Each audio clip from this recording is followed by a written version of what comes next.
Hello, beautiful people and fellow winers, and welcome to another episode of A Little Something to Wine About with your host, Siobhan Camille. And Tae Michelle. Where we wine, W-I-N-E, about life, love, relationships, and more, because sometimes you just need to wine a little. So grab a glass of your favorite red, white, or rosé and join us on the couch. Have a seat. Hi. Wow, that was ignorant. I think I start off with a good laugh. Hello, everybody. I hope you are having a wonderful and successful week. This week for us has definitely been one for the books. And trust and believe, we will wine, truly wine. Y'all will hear about it. W-I-N-E and cry wine. Yeah. The other one. About the podcast and the ups and downs, roundabouts, and turnouts.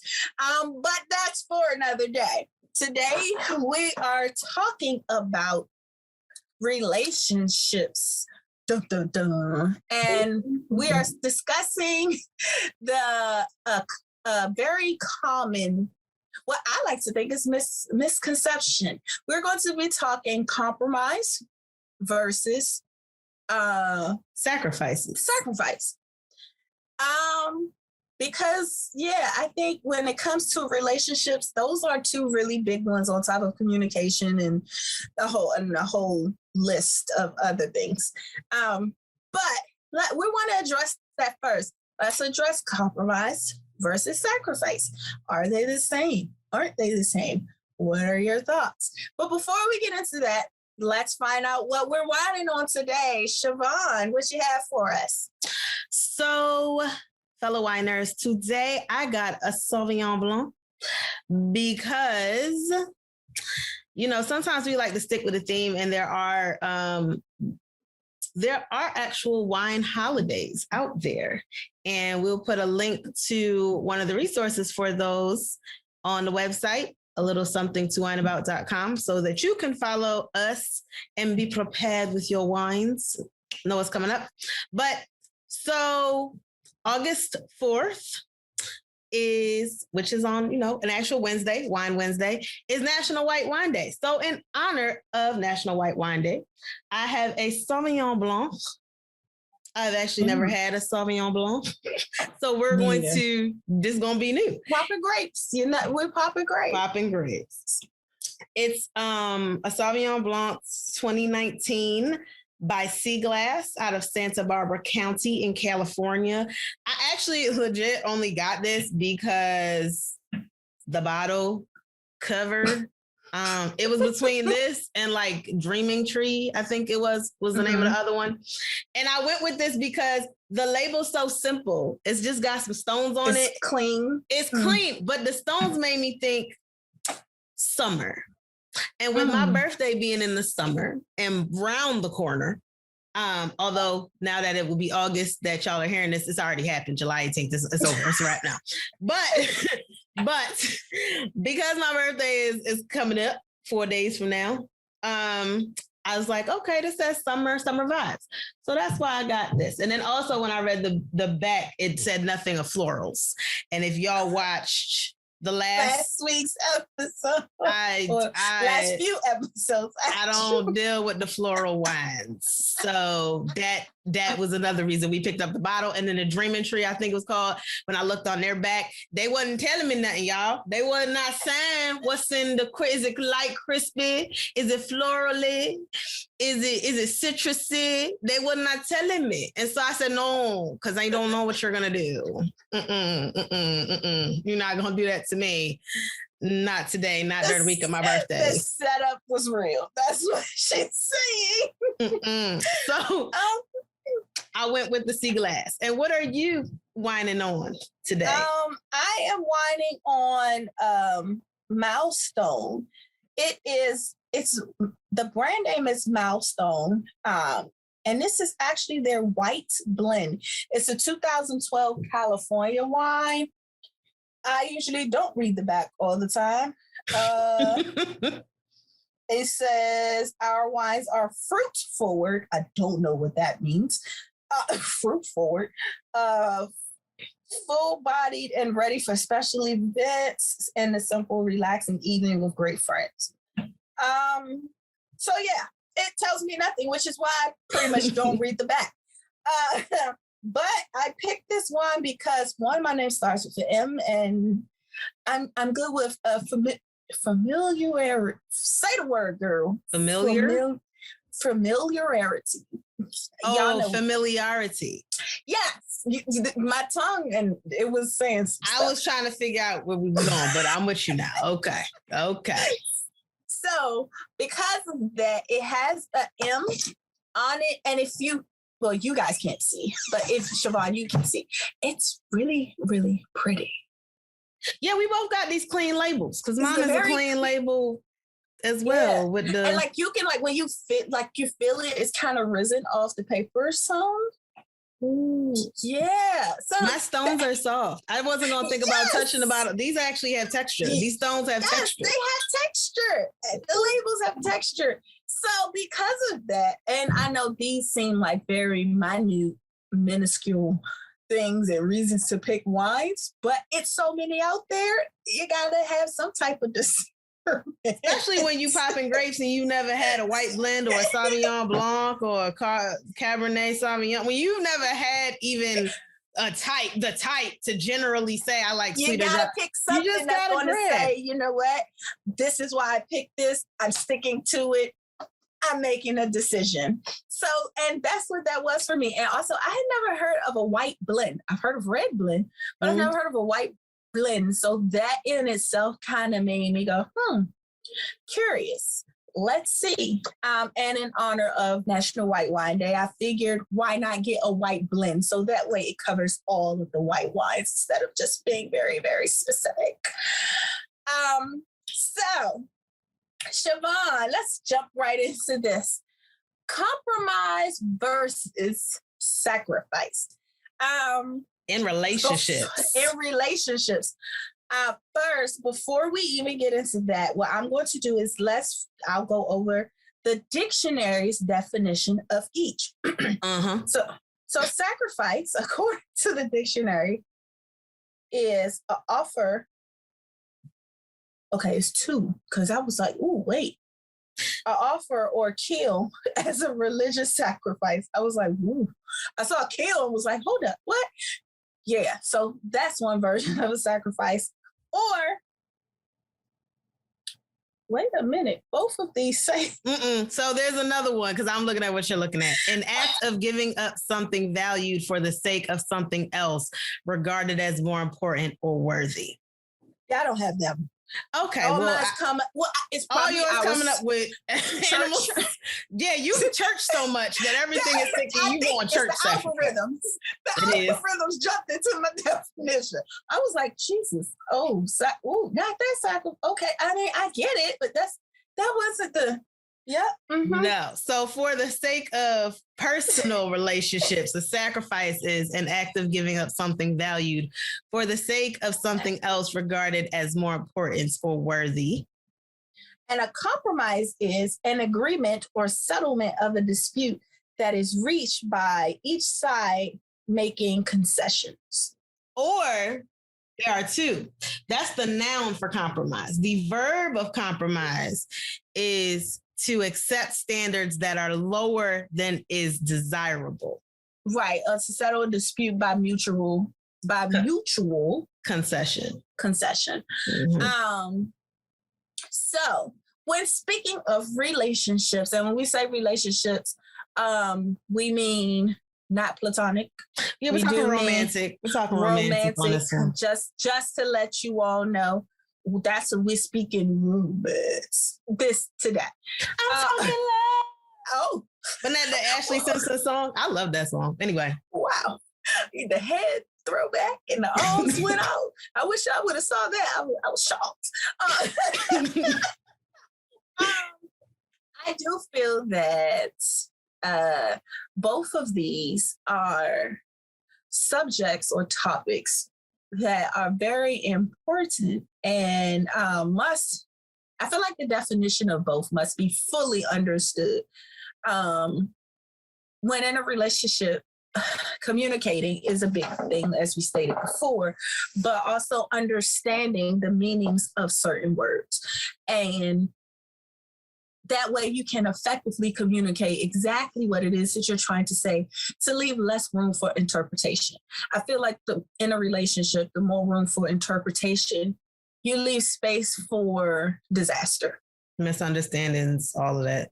You got to really try to be as clear as possible. To be as clear and precise as possible. And no, we do understand that no one is perfect, but to choose the right words when speaking is definitely an effective and useful tool when being in a relationship. So with that being said, compromise. I feel like, and I've heard other podcasters touch on this subject as well. I feel like a lot in relationships, a lot of times people get compromise and sacrifice confused. Mm-hmm. I think they feel like, oh, well, I ain't get to do what I wanted, so that was a compromise. Did you really compromise or did you sacrifice? Or, well, I sacrificed this so that you can do X, Y, and Z. But if we talked about it and I also lost X, Y, and, it's a mutual concession. So I lost something and you lost something. So why I feel like depending on the party, one party can see their compromise as a sacrifice while the other party sees it vice versa. And to understand the difference between the two is that's why it's so important to understand your vocabulary that you're using in arguments, in discussions, and when you're sitting down to have those hard conversations. I'll say that, okay, so here's the thing, because I like languages and words. So the key point of a compromise is mutual concession. It means we are coming together to agree to something. Now, what happens in a compromise is a sacrifice. Sacrifice is a component of a compromise, but it can also stand on its own. And here's an example of that. If I want to go to the theater, and whoever I'm with wants to go to the football game, a compromise is, okay, let's sit down and have a conversation because we need to mutually agree on this. Okay, it's about making mutual concessions, which means we're both giving up something.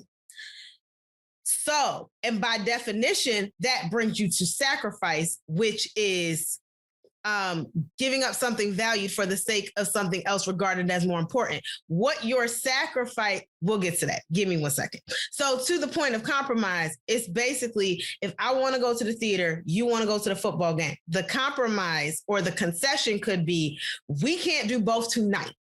So tonight, we will go to the football game. Next week, we will go to the theater. That is the concession. That is the compromise. That is the mutual agreement. Now, I am sacrificing I am giving up what is desirable for me in this moment, which is going to the theater, so that we go together. That's what I'm giving up. And then next week, you are giving up whatever it is you got going on because you have now agreed that even if you had another football game, even if you got nights with the boys, even if you really tired, you have agreed to do the theater for me. So you need to come in, and it could be vice versa. Maybe you go to theater and next week we'll go to football, which puts me on the hook to fulfill my agreement and my part of the concession. Now, here's where sacrifice on its own comes in. If it's a matter of, this is assuming, mind you, that the theater is like the Lion King, which was in DC for like a month and a half. So we got time. This is also assuming that we're going to a Redskins game, if you will. So we got time because the season is running. I would never, but I needed something in the DC area. This is what I'm saying. Okay.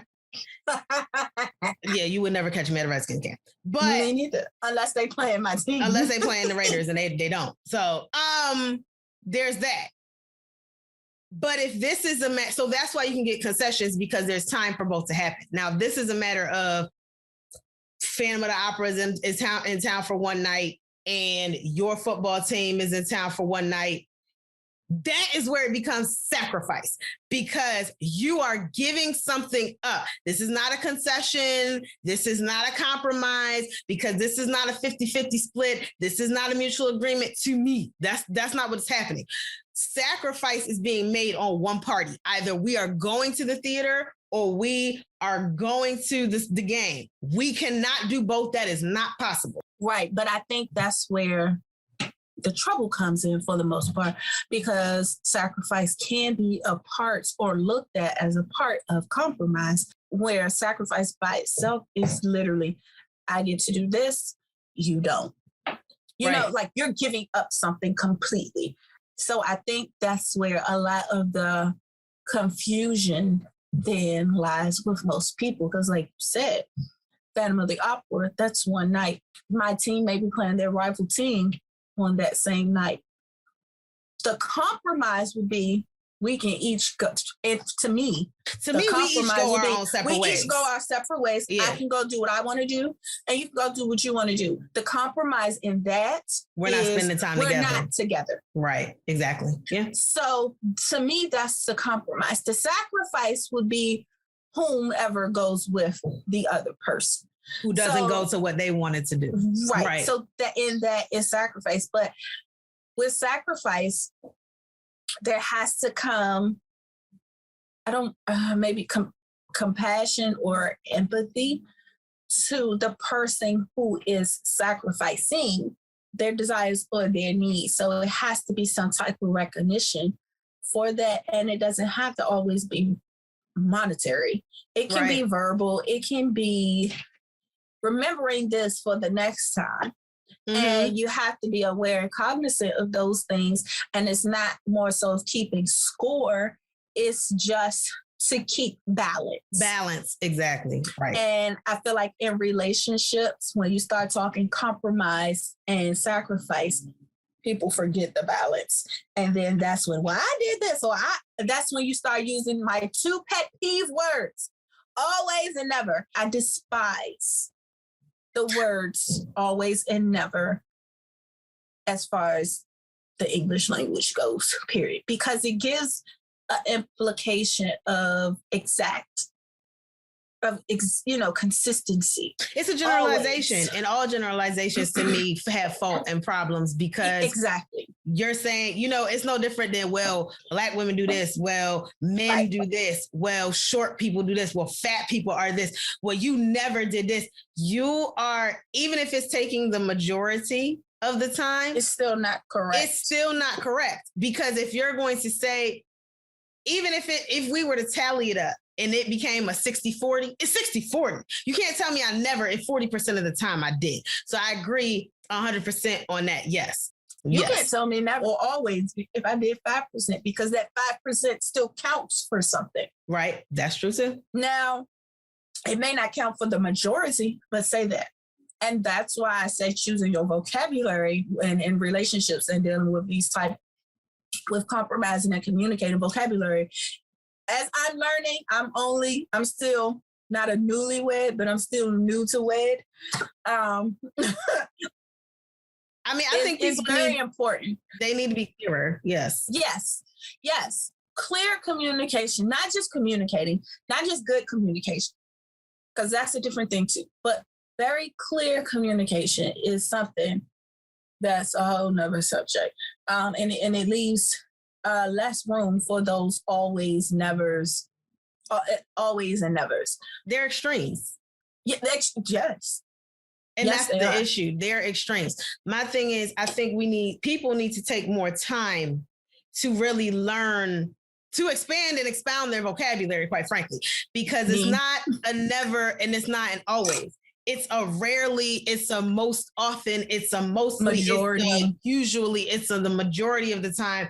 It's a very seldom, it's a not regularly. More often than not. There are so many other words. I want people to expand their vocabulary, period. Please expand your command of the English language, because generalizations to that extreme don't work, especially in relationships, but even more to the sacrifice. I think when it comes to sacrifice, because I think that tends to be the bigger problem than the compromise. Because with compromise, people acknowledge that there is a give and take.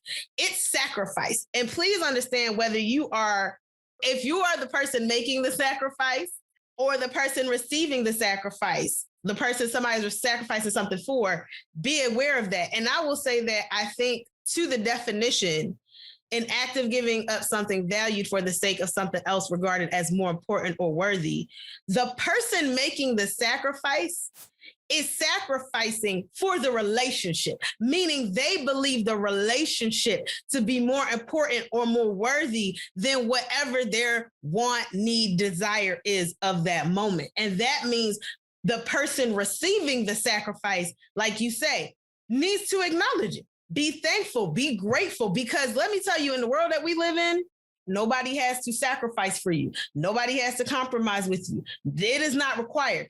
Women, and I'm going to say this as a woman because I am a woman, I can't speak for men. Women tend to sacrifice in the ways that I've seen. Women sacrifice more often than men.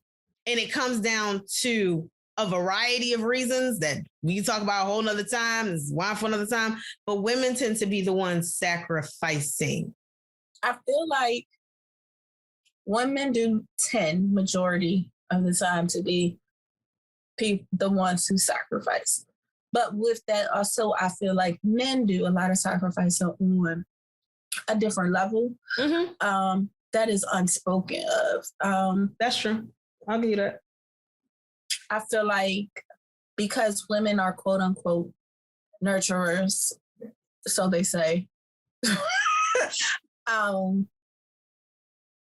it, I guess, supposedly comes more natural for us to put ourselves on the back burner for the sake of, and I feel like it's not that guys don't, I feel like society is more prompt to recognize a woman's sacrifice more so than a man's. And I only say that because when looking at some of the things that guys are things that guys are going through, and it's not like they're not going through anything that we aren't, but there are a lot of things that she must be going through. Like a lot of men don't get that benefit of the doubt, which is the reason why I think men's just aren't spoken of as much as women, but they do exist. But as far as your personal relationship goes, I feel like as a woman who is in a relationship, it's my job to recognize that for my partner. It's my job to recognize, this was an unspoken sacrifice, because generally, when your partner doesn't want to do something and is doing it for you. So most of the time, if they're doing something for you, a lot of times there is an unspoken sacrifice being, taking place. Whether it's, like you said, going to the theater or I want to go to my mom's house. They might not want to go. And I'm not saying that they have to. They might want to sit down, drink a beer, and order some pizza and chill out. But you want to go to your parents' house or you want to go shopping. Most guys, not all, or should I say some guys don't like shopping. So they'll be like, oh God, you just want to run up the credit card. So they look at that as an unspoken sacrifice when you go, come on, babe, come with me. They don't want to go. They want to chill out and play with their balls. Oh Lord. I'm just saying, like they try to let TV watch them sleep. Let's be honest, because I feel like, and this is very stereotypical, even with what we're just saying, men don't watch TV. TV watches them. I don't care what you say. I think that's true. I think then, to your point, I think then it comes to values in your relationship. And here's why I say that. I think when I hear men talk about, well, I sacrificed this for you and I sacrificed this, usually it's monetarily related. Mm-hmm. When women go, I sacrifice X, Y, and Z for you, it's usually Emotionally that or physically. Physically, or it's time. Like it's an event or activity. I didn't want to go to the sports game. I went with you. I didn't want to go to your mom's house. I went for you. Like going places and doing things, it's an activity. It's that. When men I've heard talk about, I mean, and I did this for her, and I did this for her, and I did this for her. Not in like a I got her stuff, but kind of like I got her stuff. It's usually got something to do with money. And that may not, I'm not saying at all that that's everybody's relationship. I think that society has put on men that they're supposed to be providers. So they don't necessarily want to part with their money. They've worked so hard for it. They've been told by society that's their job, is to work hard for it. So then you work hard for it. And then you out here buying, Furbies and Teletubbies and cotton candy. I don't know. That was the first thing that comes to mind. I hope you know. A Furby? That's it. And candy and roses and flowers and jewelry and all this other stuff. You buying stuff. So you're like, yo, I sacrificed my money.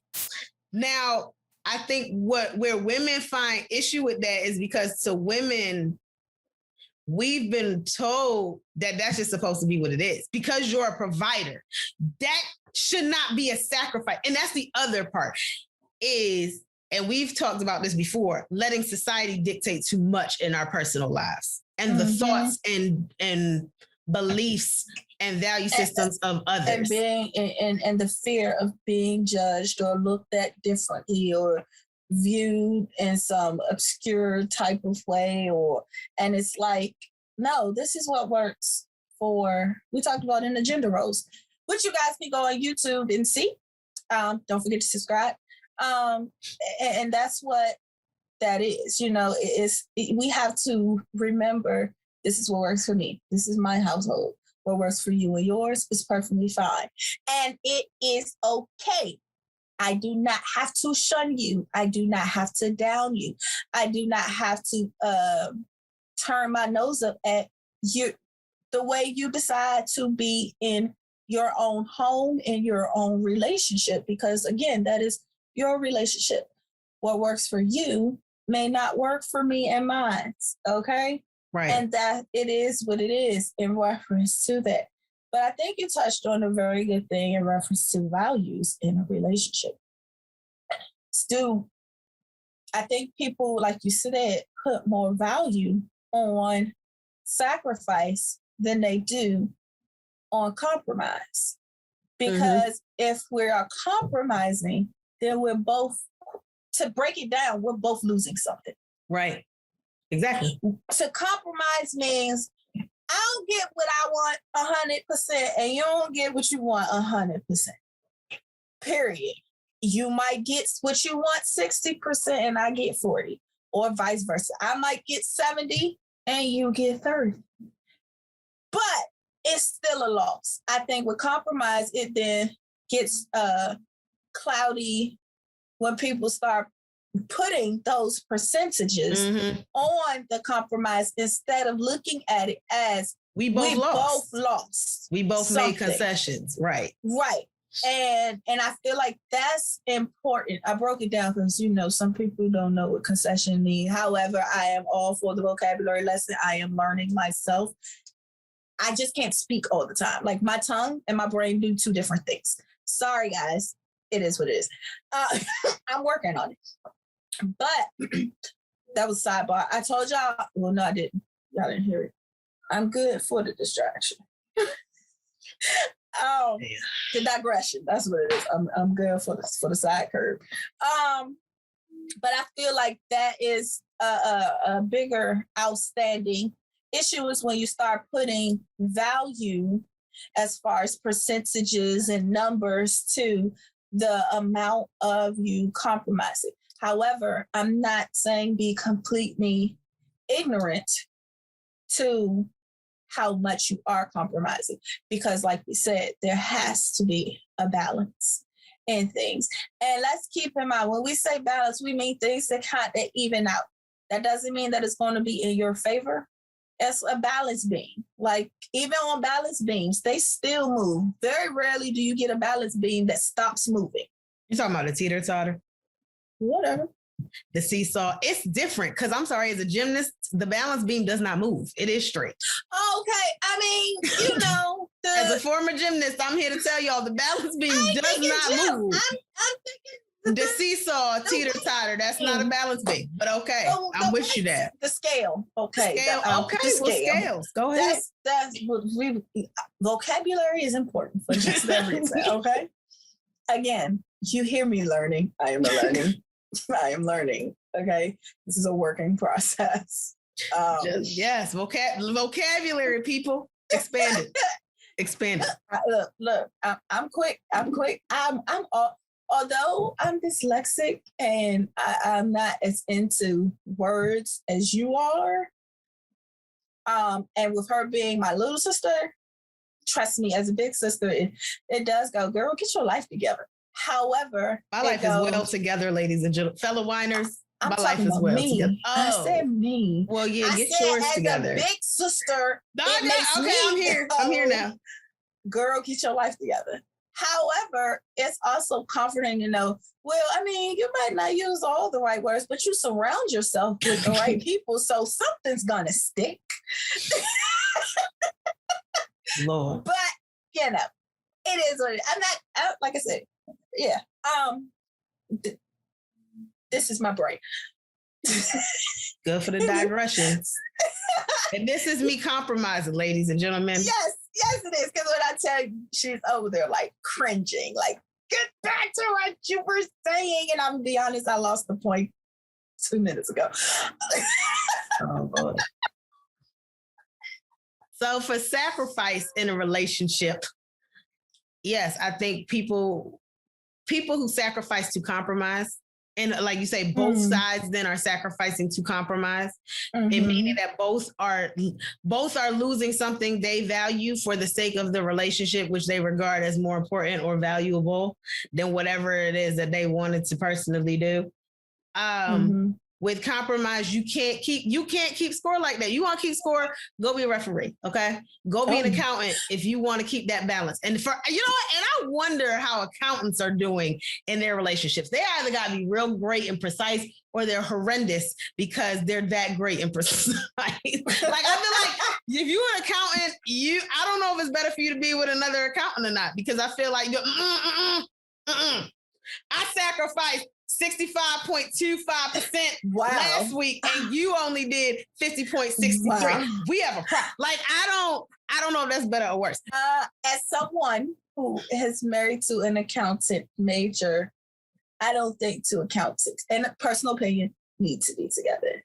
I think someone has to be the quote unquote like, wow, like the more laissez-faire, the more lays back, like free spirited, like woohoo, where it's like, okay, I'm not keeping score. Like somebody, again, my opinion, somebody has to do that to keep that balance that we were talking about, because I just don't see two accountants together. To me, that just equals boring. And I could be wrong, but that's just my opinion.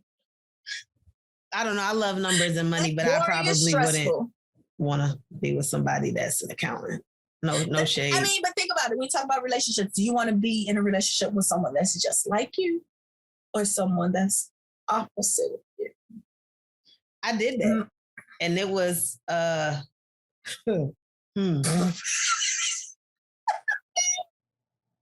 it was 10 years of crazy. Yeah. And you know who I'm talking about. I knew what you were talking about when you say I did that. I automatically knew what you were talking about. I did that. And it was awesome and horrible at the same damn time. It was great. It was bad at the same damn time. Made you want to choke it at the same time. Like, yo. So I don't know. I don't know, because it was also a great relationship. But that's neither here nor there. I digress. Come back. Yeah, compromise and sacrifice. Can't talk about me no more. Compromise and sacrifice. I feel like in life, unknowingly, when choosing a partner, you make sacrifices, because let's talk about the looks versus money. Money. And let me say this. So we had Trey Proper on one of our previous on the Superpowers Sex and Controversy episode. And I've been watching him on Kinkazoid, right? So that's his podcast. And the other day I was watching one and they were talking about relationships and they kept talking about high level, high caliber people. And they were basically talking about like financial, but they were saying it in a different term. And I'm sorry, I really can't remember. But my statement to them was in the chat, I said like, because they were talking about men versus women and how women shoot for above their level. And my thing was men and women both shoot above their level. Now, what tends to happen is women tend to shoot above their level financially for stability. So if you have somebody that makes like 50,000, they might shoot for a man that makes 60,000. Like women tend to do that. But I was like, but men tend to shoot higher physically. Like that's why you get all these dudes that are 5 that like, I can't deal with no chick unless she's an 8. Really? All these dudes that like a 6.5 in a suit on a good day talking about she got to be a dime. And I gave you that beauty is in the eye of the beholder, but let's be serious. Okay, let's take a moment and acknowledge social standards, which we also talked about in the hair episode of beauty. There's that, and people will go, I need the 10, I need the 9, while they look a mess. But what I said to it was, women though are often told to settle, and I think that comes to sacrifice versus men. And I say that to your point of sacrificing, because a lot of women sacrifice as they get older. And this is something I would love to bring on Wine with the Guys one time, because you know that triggered something for me a little bit when I was watching their podcast. But I think that speaks to sacrifice, is that, as you were saying, a lot of women do. And the only reason why I can speak for women is because I'm a woman. I have sisters. I have female friends and associates and co-workers who we do have these types of conversations with. So I can speak to a woman. I can't speak to a man because I'm not a man. And I don't really have these conversations with men. So if you're a guy listening to this podcast, please comment below. Let us know your thoughts and things like that. But from a woman's standpoint, like you stated, I feel like as we get older, we do sacrifice, because when you're younger, a lot of people, especially with society, like you said, oh, I want the muscles, I want this, and he has to do X, Y, and Z, and blah, blah, blah, blah. And in the 6 figures, well, it's younger, well, depending on the age, the years, millennials, X, Y, and Z. Right. You're not thinking 6 figures, you're thinking, he got to have a job. He got to have a job, he got to have a car, his own place. He got to have, not knowing we meant stability is what we were looking for. And that's what it is, yes. So it was all of that. But as you got older, it was, okay, God, he got to have a career. Okay, I might want tall, dark, and handsome. As you get older, you go, he ain't got to be that tall. He ain't got to be that handsome. No, you're right. He ain't got to be that tall. But let me get dark and handsome. Then you go, well, he got to be dark. Right. Let me just so, handsome and stable. Handsome and stable. Okay, well, can he just be stable? Like, I feel like you kind of get older, and when you say it in the tone that we say, it sounds like you got a little weary. But sometimes those things can change off of the strength of relationships that you've had and what you've learned. And it gets to the point where you go, I just want somebody that's mentally and physically, and financially stable, in a positive way, because these people out here crazy. And I think part of that, at least someone who's striving to be. Where on the guy side, I feel like I want the Coke bottle. Oh, okay. And then it was, I want the natural Coke bottle. I don't want this fake stuff. Oh, okay. Oh, this natural Coke bottle don't stay a Coke bottle? Oh, wait a minute. I got to pay all these bills by myself? Okay, I need a partner. Like, please, and let her look be attractive. I feel like where women will sacrifice looks, that don't happen for men. And that was my point on the podcast. And that was my point. I have to be attractive. I ain't saying you gotta be attracted to everybody else, but you gotta do something for me, like physically. And I feel like that's because men are more, they're visual creatures. I can't say that women aren't, because I'm gonna be honest with you.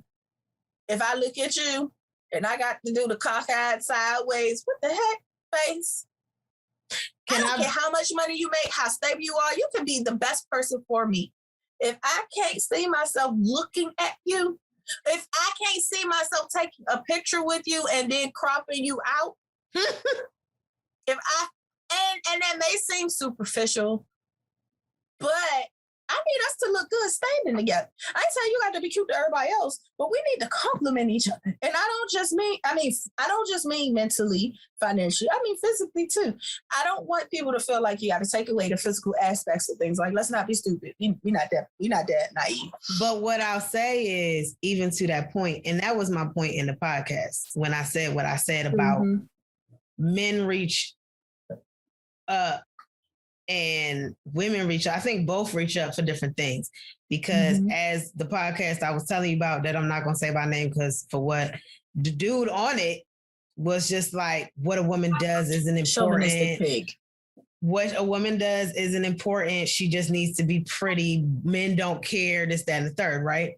But here's what I will say to that. I think people go, well, men are more visual than women. And I don't think it's that. I think it's where we're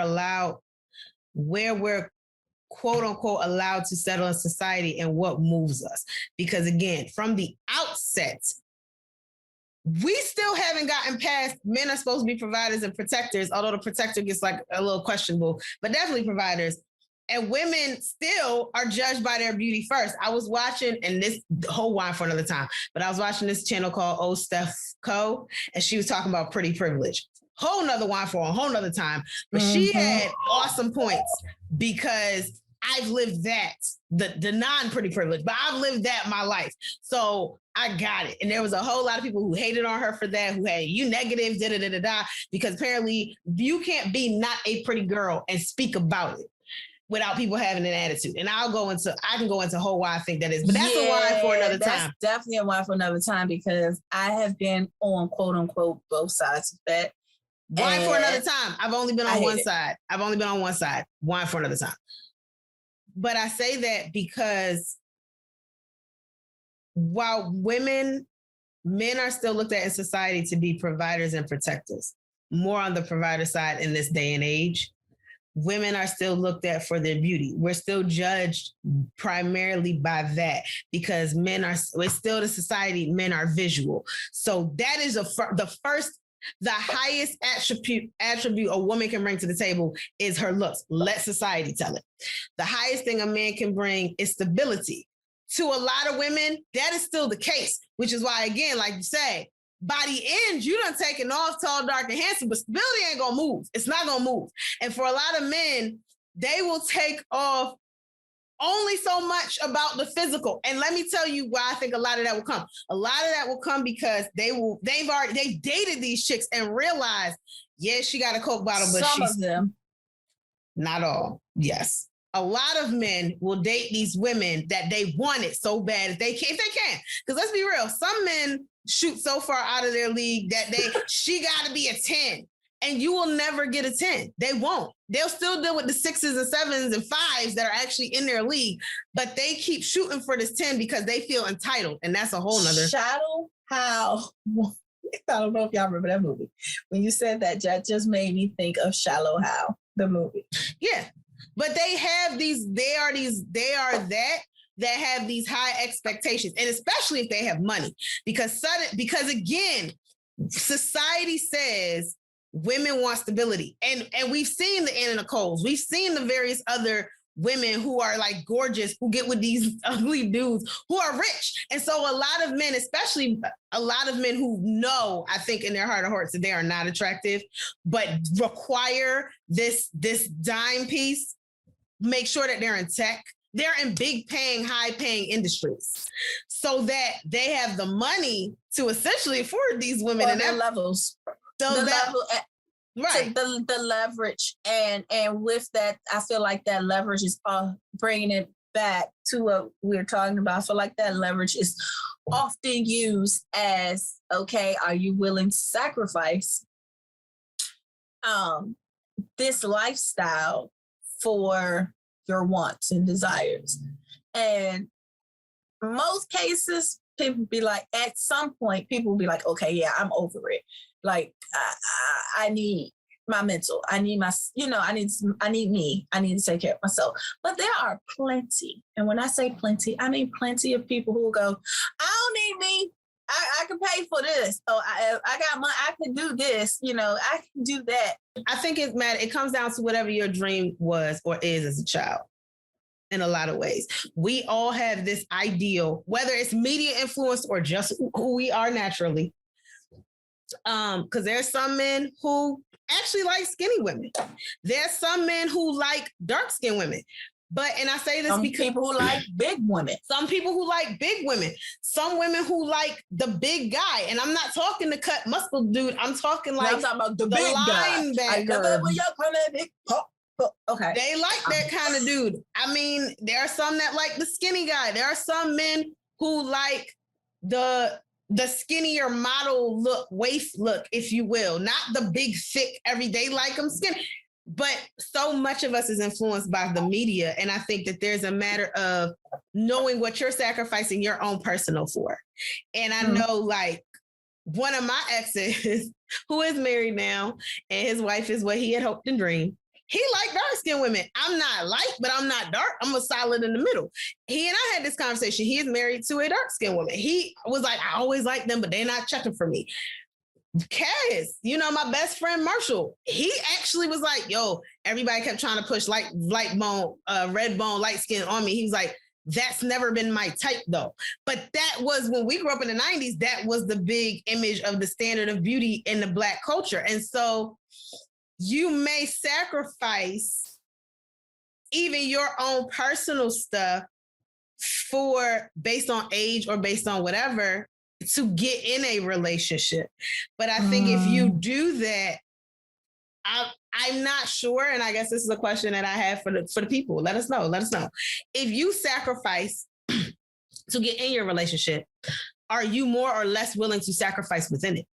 Because you've already sacrificed to get in it. Are you like, look? Well, how much are you willing to sacrifice? I think a lot of people, some people sacrifice a lot just to say that they are with someone. Yeah. Listen, I don't know who may or may not be listening to this, but please don't do that. Everybody, each and every one of us, even the most confident person that like confident, arrogant, conceited person has insecurities. Yep. Period. They can say whatever. Oh, I don't have none. Guaranteed. It's something that they think of when they look in the mirror at some point in time. It may not be all the time, but they have an insecurity somewhere. So, which a lot of times you will know because it's overcompensation in other places. But what I'm saying is we're all human. We're all flawed. We all recognize our own flaws, although we may not voice them. So please, if you're having any issues or self-doubt or confident issues, I just want to put that little tidbit and know that you are not alone. We all have them, and it is quite normal. Digression. Go ahead. No, that was your PSA for the day. We appreciate you. We appreciate that PSA. To another thing that you said near the end, a lot of, I think, what gets in the way with sacrifice, more than compromise, but both, is emotions. Because people get in their feelings about stuff. And so while you may have come to a compromise or even a sacrifice, and you may have had a whole conversation and you may have been like, we're going to do, and something, even a compromise could have been more logical. But we can't do that right now because of the money. We got to do this. We got to do this. We come in the middle. Okay, cool. When emotions get involved, logic kind of takes a back seat.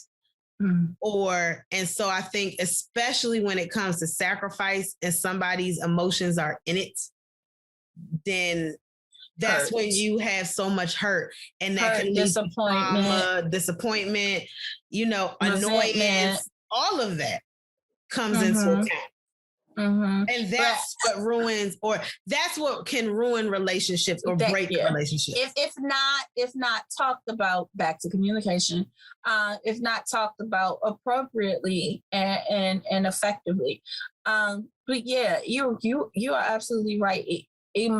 Emotions when it comes to sacrifice are very, very, you have to be very, very diligent with.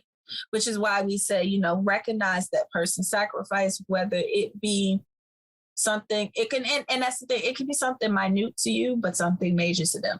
So be empathetic, sympathetic, whichever one you feel is appropriate, and you're in that situation. But speaking more to compromise, I think people misunderstand that in compromise, there can be hurt in the compromise too. And sacrifice, when you hear sacrifice, you definitely feel that, knowing the definition, you definitely feel that takeaway. You definitely feel that giving up. You definitely feel like I gave this away. You feel that that void. You feel that emptiness. You feel that like, oh, okay. But in a compromise, you can feel the same way and not voice it because you go, well, it is a compromise. I'm losing, they're losing something too. But you have to be careful with that. I feel like you have to be careful with that because that can also breed those same feelings of resentment and hurt, and which will turn into toxicity. Into in a relationship. But I feel like a lot of people, when we talk about compromise, it's a softer word than sacrifice. So when people would rather say, "Oh well, I compromised," you didn't. I sacrificed. And a little transparency here. My husband and I have this discussion very frequently, on both ends. From both points, and him from both points. I compromise, but that's not a compromise. Yes, it is. No, it's not. Yes, it is. No, it's not. The technical definition, and we get into analytics and all of that. But again, which is why it's important to recognize that. But in a compromise, I feel like as much as both parties feel like they're losing, both parties should feel like it's a win. For the relationship, exactly. For the relationship. Mm-hmm. Period. And if you are doing it for the win in your relationship, then you're doing something right. So as we continue our day-to-days in relationship growing and relationship knowing, that's my new thing. Let's keep in mind to be aware of the little things, the little details when we are speaking and touching on those things where we just don't want to do, or something that your partner just doesn't want to do. When we're talking about that balance, that compromise, or the sacrifice that someone is making, because what may seem small to you may be very large to the other person. And if it is, you can't downplay that. And it should never be a for the thing, relationship. And that's what it is. It should never be a thing of, well, I sacrifice this for you. Well, I compromise this for you. It should be, if you're in a relationship, it should be, I compromise this for us. I sacrifice this for us, for the relationship. We agreed upon this. If it's a compromise, if it's a sacrifice, then you should be sacrificing for the relationship. Even in your sacrifice, you should still agree. Even if you might not like the sacrifice, but to recognize that there is a sacrifice and you are agreeing, I am going to sacrifice my feelings. I am going to sacrifice what I want to do. I am going to sacrifice my desires. I'm sorry to cut you off. To still recognize it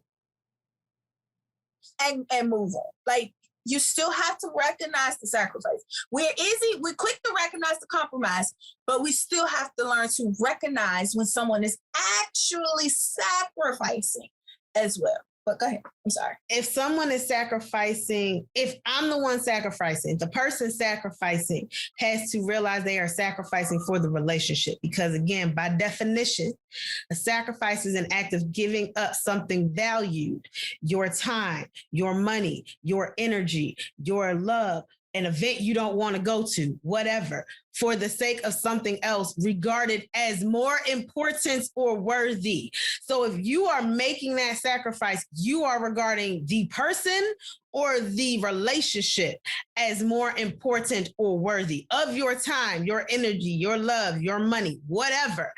And if you're going to do that, you have to own it. And that is what I guess will be my last point, is own it. And for the person who is receiving the sacrifice, acknowledge that this person is giving up something they value for the sake of the relationship or you, which they deem to be more important than whatever that other something of value is. And acknowledge that and be, as you said, empathetic, sympathetic, whatever, to that sacrifice. Compromise tends to be easier, but even with compromise, both sides need to acknowledge, because we're both now going to lose something. So you both need to acknowledge and be self-aware first. I'm losing this. This is hurting me. I feel some type of way about it. Talk to each other about it, but then you need to move forward. You cannot live in the hurt of the loss from whatever you're giving up for the compromise. You cannot live in the hurt of the loss of whatever you're giving up from a sacrifice, because you are making this choice. Because the alternative choice is to not. You cannot compromise. You cannot sacrifice. In which case, you may sacrifice your relationship for that. If you don't want to compromise or sacrifice, then, and I say this as a single woman, be by yourself. And I will say this to women. This is my thing to women. Do not let anybody ever guilt you or make you feel bad about being single in your 30s, because I see so much on the internet that attacks single women in their 30s. I've seen so much this past week doing research for this podcast and other stuff that has been like, where some guy or woman has said to a woman, well, that's why you're single. Well, you're going to be 30 single with unmarried. You're going to be single 30s with cats. You're going to be single 30s with dogs. You're going to be single. Let me tell you what, ladies, I am single in my 30s and I could have been married 3 times. And that is a wine for a whole nother time. And maybe this gives me a little different perspective as well, because I truly choose not to be married. But I would like to think that even if I didn't have that choice, that I would have come to the acceptance that that's just not for me, the same way that being a pretty girl is not for me. Again, at some point we'll talk about pretty privilege, but I have lived my best life in it. I've always been the ugly friend or the cute friend. And you know what? It didn't stop my bag. It didn't stop my coin. It has not stopped my travels. It has not stopped me from laughing. It has not stopped me from crying, because that's part of life too. It has not stopped me from enjoying the day to day. It's not stopped me from going to work. It has not stopped me from drinking this wine. It's not stopped me from loving my sisters, my nieces, my nephews, my friends. It has not stopped my life that some man does not call me his wife or his girlfriend or his fiance. It does not. I am not ashamed to be a single woman at about to be 34 in 4 days, at 34 with a dog. That does not hurt me. You know what would hurt me? Being in a relationship with somebody who beats me. That would hurt me. Being in a relationship with somebody who consistently cheats on me without regard for my health or my feelings. That would hurt me. Getting AIDS from that would hurt, or any other STI, STD, that would hurt me. Having a man, and I say this because it's happened to somebody I know, have a man gamble away all my money, my husband gamble away all my money that he was supposed to be paying bills with, and now we're about to get evicted. We're about to get foreclosed on. That would hurt me. Being single and able to take care of myself and my dog does not hurt me. Does it hurt? Is it sometimes lonely? Yes. Can that be hurtful? Yes. But there are things that are so much worse that I know that it hurts, and people will not tell you this, and they will tell you then to sacrifice. Oh, you don't know. He doesn't need to be this. He doesn't need to be this. Yeah, you have a job, but does he really need a job? Yeah, you have a car, but does he really need a car? Whatever you have set as your minimum, hold that. I don't care if you're 20, because once a woman hits 25, it's how many things are on your list? 50, cut 10 off. Once you hit 30, oh, you still have 40, cut 10 off. And once you're 35, oh, you have 30 on that still? I would have thought you to cut that to 10 by now. Whatever your minimum is. If you're like, yo, I need a dude with 6 figures, and you refuse to change, I'm not saying you're going to get him. Let me be very clear. I'm not at all saying that you're guaranteed this magic man that you have created in your head. But if you know that you refuse to live with anything else, if know that your choice is 6 figures or by yourself, then do not feel bad. Don't let anybody talk you into a $40,000 a year man if that's not for you. If you like, yo, my man has to be ripped. All I'm gonna say is be real, you know, I'm not gonna say this to you. If you like my man needs to be ripped and you refuse to yield on that, fine. Know that being single is the alternative and don't apologize for that. Has always been this very specific type of man I want. And let me be very clear right now. That is single with no children. With at least six years younger than me to 4 years older than me. And I'm not moving. I don't care how many people tell me, I mean, at 34, like, girl, most dudes over 25 got at least 1 kid. I'm not moving, and I'm good to be by myself. I'm not going to sacrifice or compromise on that. I'm not, because I'm good with me. And that will be what I leave. And I'm sorry, I know this is like a rant and rave, but I will be good with that. I always have also liked light-skinned dudes. And I remember my grandmother sat me dead in my face when I was 13 years old and was like, Siobhan, you keep waiting for your light-skinned dude, you're going to be single. And you know what I told her? That'll work. One or the other. I refuse to compromise. I refuse to sacrifice on what I want in a relationship. I'm not going to do it. And I would encourage everybody else, if you feel it, do it. If you are one of those people that's stubborn and hard-headed like me, like, no, but no, the alternative is being single. It's this or that. But can you take that? Because as we've said in this conversation about both compromise and sacrifice, you will lose something. Just be sure that it is something you are willing to give up. If I don't ever find this magic man of mine, ladies and gentlemen, fellow whiners, my other beautiful people, I will be single. And you know what? I can do that.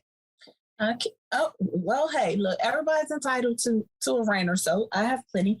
So I guess the basic points, just to touch a few in this episode in reference to both sacrifice and compromise, is simply this.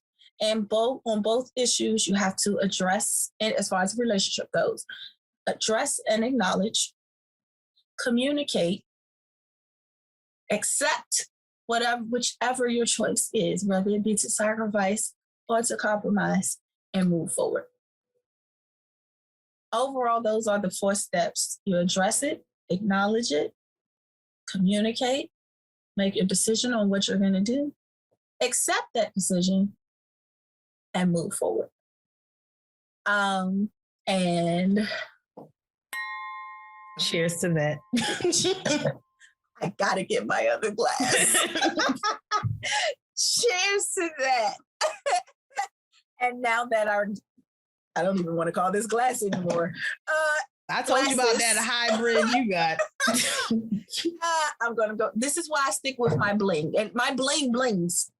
Now that our glasses are empty, Siobhan, tell me, how are you feeling about your Sauvignon Blanc? Yes, my Sea Glass Sauvignon Blanc 2019. This was great.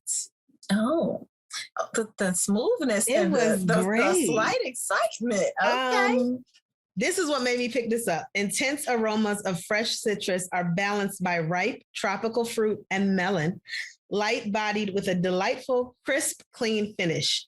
Yes, they did not lie. They did not disappoint. They are as clean as this label, white with some stones in the middle that got a little bit of texture. Glad I rubbed this. You're welcome. It would be great with fish. Let me tell you, seafood all day. That is all I can think right now with this would be some good seafood. Because it is that light that it will go with like a flaky fish, a flounder, tilapia, salmon, salmon might be a little much. Actually, I might do a whitefish more than a salmon with this, but it is light bodied. The melon is nice, and it is a crisp, but it's crisp but smooth. I don't quite know how that works, but it's happening. And I don't know if this is typical for all Sauvignon Blanc. Again, this is my first soirée into Sauvignon Blanc, but I do appreciate it. And so I'm going to give this a 4.5. Ooh, the 4.5. I'm going to give this a 4.5. Clink, clink, clink, clink, clink, clink, clink. It's also just to be clear, it's more of an off dry to my sweet. Okay. Well, all right. That was awesome. As for the Milestone White Blend California 2012, I feel like this wine was a true white wine. It was semi-sweet. So it did. I can definitely tell that it was a blend because it had no definite flavor as far as like a fruit or anything like that. You kind of got a little bit of, it was all over the place, which is not a bad thing. I did not get a chance to chill this because this was a flyby pickup. Not due to any fault of my own, based on this crazy week. But I do feel that this would definitely have hit a little different had it been chilled. I actually had it with my dinner, which was a salmon, and I had some super greens. No, I like kale greens. And it went very, very well with it. It does have it has a slight, and when I say slight, I mean very slight bite at the end, but it's not one of those, oh, let me clear my throat things. It's, it leaves a little something on your tongue. Little tang.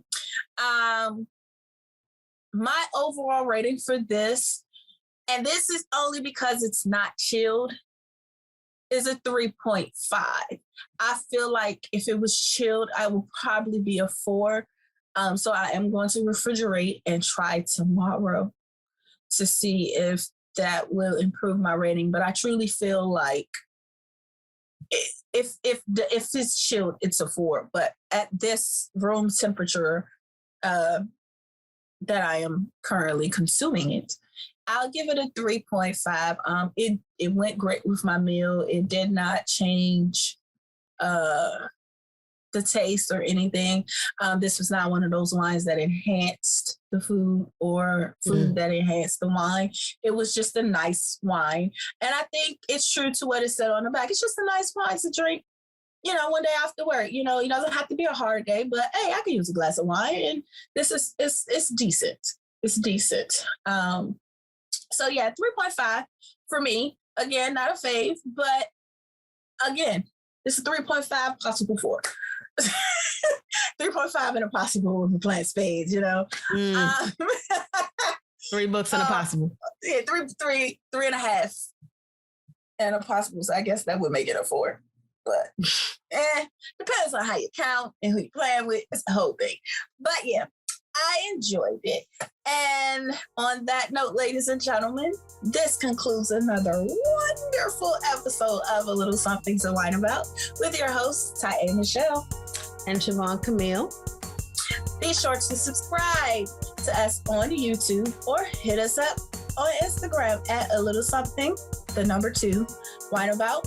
Again, that's A Little Something, 2, Wine About.